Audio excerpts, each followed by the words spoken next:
It-trawma u l-memorja huma fil-qalba tal-aħħar xogħlijiet ta' Clint Calleja, artist li stħarreġ dawn is-żewġ temi permezz tal-pittura, l-iskultura, il-fotografija u l-installazzjoni. Anamnesis hija bażikament rappreżentazzjoni viżwali ta' events li ġraw fil-ħajja tiegħi u tal-familja tiegħi u jiena qed nuża dawn l-istess events biex noħloq proġetti differenti ta' arti.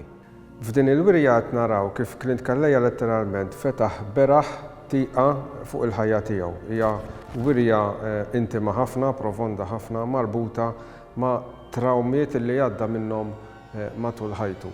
F'din l-esibizzjoni jien qed nuża dawn l-erba' episodji li bidluni bħala persuna. L-episodji jibdew minn tfuliti u jibqgħu għaddejjin sa ftit ta' snin ilu. Fl-ewwel kamra jien qed nirrappreżenta episodju minn tfuliti.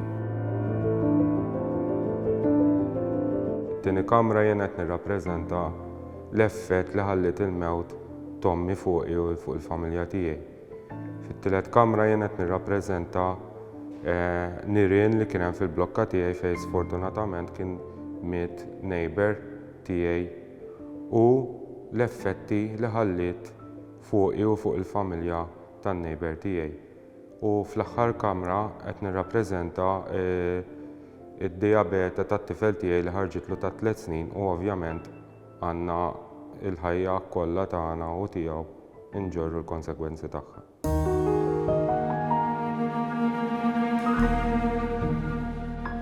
Huwa mod kif naħseb Clint illi issa għadda minn da kollu u jgħid fi stat illi jista' jaħseb u jikkummenta dwarhom huwa l-mod tiegħu ta' kif neħħa minn fuq l-istonku kif ngħidu il-beżat kollha u trauma kollha li dawn l-episodju ħallew fuq u fuq il-familja tiegħu.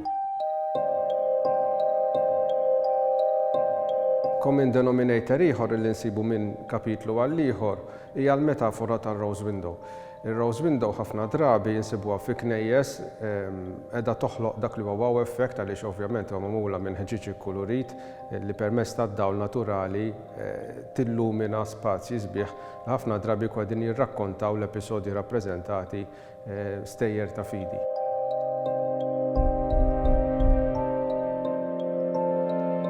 Bħala materjal jien provajt nibqa' fidil kemm jista' jkun lejn l-episodji. Bużu ta' ħafna ħsieb u ħafna metafori li nsibu fix-xogħlijiet tiegħu u hawn numru ta' affarijiet li fl-opinjoni tiegħi huma kruċjali sabiex wieħed jifhem aktar, jifhem aħjar il-wirja Anamnesis.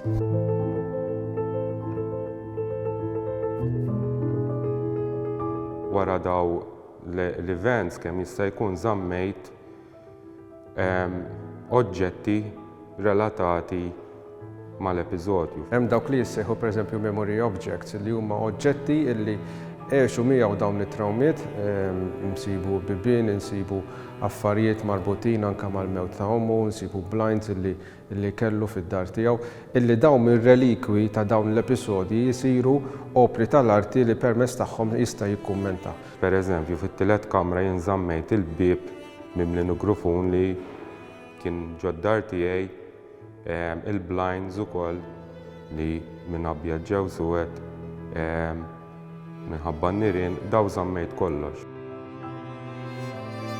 Fl-aħħar kamra żammejt kull siringa li ingħatat lit-tifel tiegħi tal-insulina minn meta ħarġitlu l-kondizzjoni sa ftit ġranet qabel l-exhibition.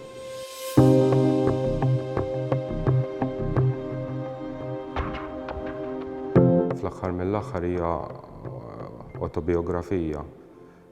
Daw kollha huma episodji huma kollha xogħlijiet li ħolqu lili bħala persuna, bħala missier u bħala għalliem.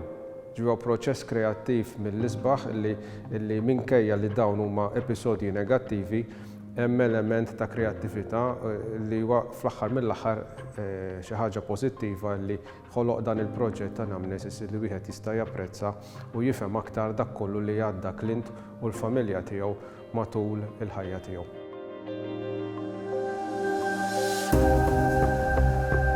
Il-wirja da ssir ġewwa spazju ċe fi spazju kreattiv u jiftaħ mit-tlieta sal-ħadd, ovvjament minn żmien għal żmien ser ikollna diversi attivitajiet marbutin mal-wirja, jiġifieri hemmhekk fejn inħeġġeġ li nsegwu l-paġni kemm ta' spazju kreattiv kif ukoll ta' Namnes issa biex wieħed iżomm maġġornat u l-wirja għandha miftuħa sa' 26 ta' Frar.